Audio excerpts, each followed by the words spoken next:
sẵn lùm cô khởi chị chàng chị muốn này có mong chàng lắng bẹ làm trùm hạ là ai tiếp lũ làm cái dân như chi kinh thánh mang lại lợi ích nào cho bạn sân lũ bộ này hình đạo là các đạo này lũ bộ đạo mà môn nuôi lại này hình thì trùng lùng lần này bật tạt Việt Nam mà tạt nhàm xem mà này duyên hỏi một câu có tin Chúa không tin mà có Chúa hay không đó là một vấn đề sân căn cái nó đặc biệt là lợi ích căn bản nhất để thôi á mình cần biết là căn bản nhất trong một quyển kinh thánh nó gồm bao nhiêu phần rồi bao nhiêu câu rồi bao nhiêu từ rồi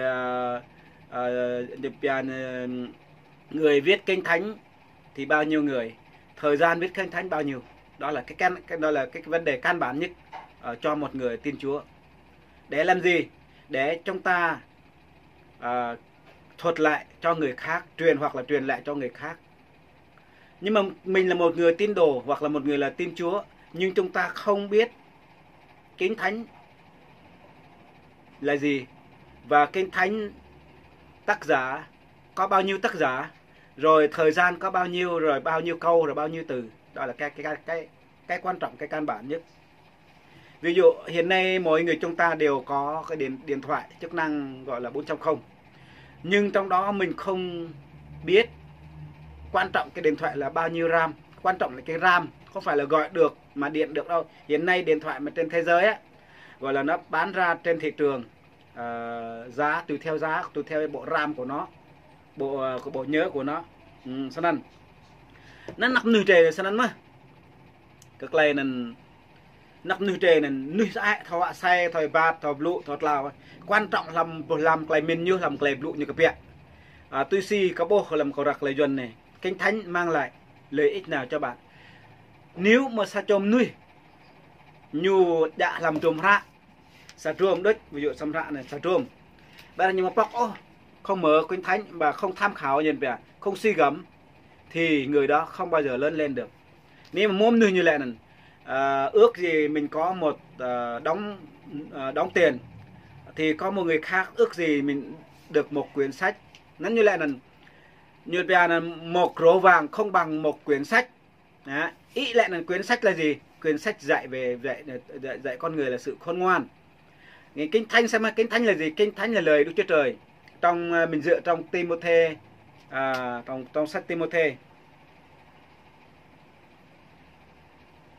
nhì đoạn 3 câu 16 như chi trời mở thế là kinh Timôthê nhì đoạn 3 câu 16. Timôthê nhì 3:16 đây rồi. Cả kinh thánh đều là bởi Đức Chúa Trời soi dẫn có ích cho sự dạy dỗ, bẻ trách, sửa trị, dạy người trong sự công bình. Câu kinh thánh rất là nhiều. Ví dụ Giăng đoạn 3 câu 16 làm năn nhiều chi, làm năn nhiều chi liên quan lưu nhiều chi bây giờ trề mạ po zoom như này. Ví dụ một câu đây thôi, cái này nhiều liên quan làm mà sa trùm là trùm rạc lại điệp lụ sẽ sa trùm nấn như mô như tùa như về tân ước và câu ước đăng thế thôi, trong đó là sau sách rồi sách tân ước bao nhiêu sách rồi sách kia bao nhiêu sách, ví dụ là 27 hoặc là 30 mấy cộng lại thành 66 sách là căn bản nhất. Còn phần thứ hai này như chi nên làm nền như lại là xin như lại sau sách lên này là chương như đúng chương như 10.189 chương câu nhố 31.173 câu đúng không? Là nấn đúng từ 773.692 từ, nhưng quyển sách khác nhau của kinh thánh gồm nhiều chữ để khác nhau và tập trung vào những và như bộ chi thính giả khác nhau, nhưng quyển sách trong kinh thánh được viết bởi sắp xỉ tụm 40 người. 40 người này là bạo cho này làm thêm đọc thuốc, làm sao nó biết đọc thuốc, thêm đọc thuốc. Cho nên là thời gian như sắp xỉ thời gian như trên dưới 1.500 năm. Đó là sa chôm nuôi đạo chẳng bề prong đi để thầu căn bản nhất là cái thầu vấn đề là kinh thánh. Kinh thánh là gì? Kinh thánh là lời Đức Chúa Trời, điều chúng ta biết. Trong Timothée nhì đoạn 3 câu 16, bởi Đức Chúa Trời soi dẫn có ích sự dạy dỗ, bé trách sứ trị và dạy người trong sự công bình. Lại nên bom cả. Như xem tác giá, thính giá bao nhiêu người, để thầu phải trong đó 40 người. Thời gian như viết bao nhiêu? 1.500 năm đến 1.600 năm, đó là cái khoảng thời gian. Lại là 40 người viết trong kinh thánh nhân làm lại điệp lụa nên đúng. Nhiều mồm thêm đọc thuộc thì một xảo là thời điểm khác nhau. Nhiều hoàn tất đúng bao nhiêu? Tức là 1.500 đến 1.600 năm. Khoảng thời gian hoàn tất. Trong đó thính giả là 40 người, tên với 40 người. Căn bản nhất là bao nhiêu câu, bao nhiêu từ, bao nhiêu chương. Sân cái trẻ đạo, trẻ đi cặp rong. Trẻ đạo này, trẻ đạo có bố lùm nổi. Đạo ya. Đạo này trẻ đạo. Sân nhờ hạ này như chỉ là vui xong mãi mãi. Cái vui xong mãi mãi thì cuộc sống chúng ta hiện tại không bao giờ mãi mãi được, vinh cửu được. Nhưng trong kinh thánh tên thiên đàng thì vinh cửu. Rồi. Như lại lepo một chi nằm như lâm trùng rạc là tiếp bó. Như sẽ đăng lâm hợp bùi. Tức là đời sống vinh cửu. Hiện nay chúng ta cần điện vào tên mình trong sách sự sống. Hiện nay chúng ta có trong tên mình trong sách sự sống hay chưa? Đó là một vấn đề. Còn chúng ta tin Chúa là nói đó là một vấn đề. Còn chúng ta có Chúa hay không, đó là một vấn đề. Cho nên làm Gia Cơ đoạn 5 câu 20. Gì thế này? Cho nên câu là Pap, tôi không phải là mục sư hay là thầy truyền đạo nha, tôi là chỉ một người tin Chúa thôi, bình thường.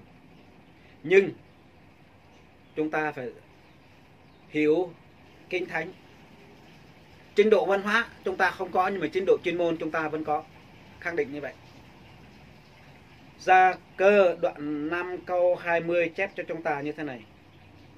Thì phải biết rằng kẻ làm cho người có tội trở lại bỏ đường lầm lạc ấy là cứu linh hồn người khỏi sự chết và che đậy vô số tội lỗi. Sẽ đang luôn nuôi như lại có đạo mà, vô thì có đạo.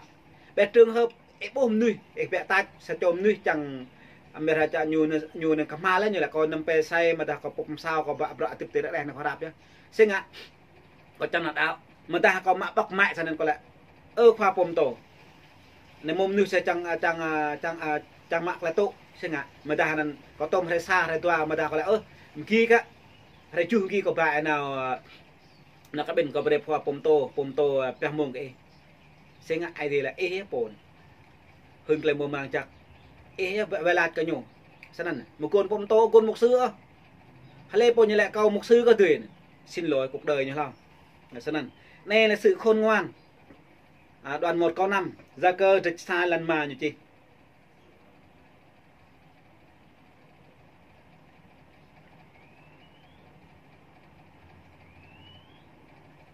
Như chi làm câu chuyện như là vì bằng trong anh em có kẻ kém khôn ngoan hay cầu xin Đức Chúa Trời là đấng ban cho mọi người cách trồng rải, không trách móc ai thì ấy là sẽ được ban cho. Nên nuôi như là còn một trình độ, cầu thậm chí cầu không có trình độ, nhưng trình độ văn hóa có một mà trình độ chuyên môn bởi vì cầu làm được tin Chúa, có chuyên môn có thâu kinh thánh là gì? Kinh thánh là lời Đức Chúa Trời. Dựa trong Timothée nhì đoạn 3 câu 16.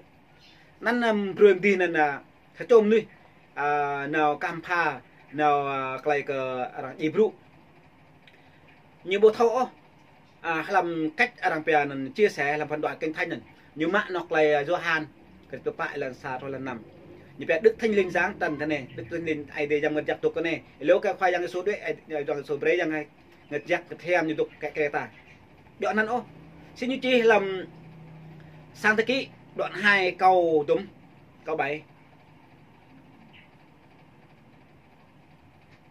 như chi đoạn 2 câu 7 thế này. Giê-hô-va Đức Chúa Trời bên lấy bụi đất nặn nên hình người hạ sinh khí vào lồ mũi thì người trở nên mọi loại sinh linh nhưng mà sẽ ai đi lại lệ tao gọi như lại đây bên chim nuôi chim rim nuôi sẽ rụp như bồ sẽ câu mà câu sẽ biết à mà câu câu thì đừng có nhầm nhăng tôi là cha tôi là cha là tôi không phải như vậy sân ăn lẽ thêm răng làm thi thiên 90 xin nhớ lại câu 10 nấy các bộ này nhiều chia sẻ một đoạn trung tâm quá 90 thi thiên 90 lấy câu 10 90 đâu 90 này câu 10 sau 10 sinh là câu 10 này tuổi tác của chúng ta đến được 70 còn nếu mạnh khỏe thì đến 80 xong sự kiêu căng của nó bắt quá là lao khổ và buồn thẳm vì đời sống trong quá rồi chúng tôi bay mắt đi có nghĩa là đà mới sinh ra mới ra đời mới chào đời mặt đã 70 80 90 hoặc 100 cũng qua đi chứ mà trong câu 3 mình trở lại câu 3 thế nào Chúa khiến loại người trở vào bụi tro và phán rằng hơi con cái loại người hãy trở lại hoặc là bụi đất trở về bụi đất. Trong truyền đạo đoạn 12 câu 7 như chép rõ ràng này. 12 câu 7 như chép thế này. Và bụi tro trở vào đất y như nguyên cũ và thanh linh trở về nơi Đức Chúa Trời là đấng đã ban cho. Đây ra đây sang làm lần này. Xin ngại ngất ra đây sang việc lượng tiền đi. Xin như chí làm Johan trên to sa làm đồ mà. Xin như chí.